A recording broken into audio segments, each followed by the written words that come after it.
This research project supports communication and reporting of data analysis work by automatically summarizing an analyst's workflow. But perhaps this would be easiest explained with an example. So this is Owen. Owen is an investigator working on a small team solving mission-critical analysis objectives. Day to day, Owen may search for information across several databases, review multiple documents, and even create work lists for later investigative sessions. But when it comes to communicating information about what he did and how well he did it to his team or supervisor, Owen needs to take time to prepare his thoughts and reflect on his work. Like many in the intelligence community, Owen is already overloaded with the responsibilities of his role, and he must rely on his fallible memory to describe how he arrived at his various conclusions. In the interest of saving analysts time and increasing the accuracy of reporting, this year, researchers from the University of Florida, working with the Laboratory for Analytic Sciences, developed a novel prototype for recounting past analyst behavior.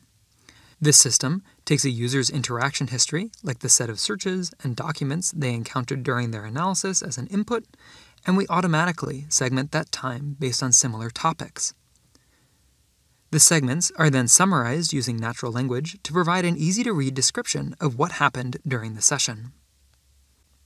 So here, let's examine what Owen completed most recently. The interface is essentially two pieces.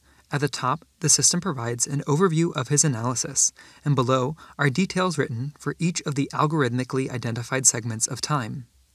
From the overview, we see that Owen reviewed 53% of the available data, focusing on sickness in Nigeria and Dubai.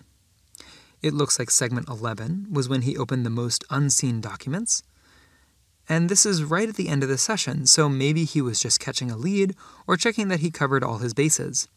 He also spent the most time in segment 5, likely because he was conducting most of the session's searches.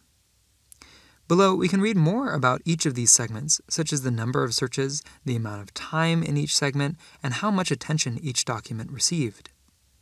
Here we can read a natural language summary of the key features of that time, or we can select List View and see the data differently. Here we have a short list of the key events in each segment and a handful of metrics that help describe what the participant was doing. For example, in the first segment, we see that Owen searched for disease, Nigeria, and gun. He also highlighted what looks like a name and opened fewer documents than later in the session. Alternatively, in segment 11, Owen did many more searches and opened many more documents than usual. Ultimately, this interface is intended to aid in the meta-analysis of analysis sessions and show how users complete analysis tasks at a high level. Today, we're presenting this interface to discuss potential improvements and alternative use cases for this method, and this method is flexible and has been applied to different analysis cases and datasets as well.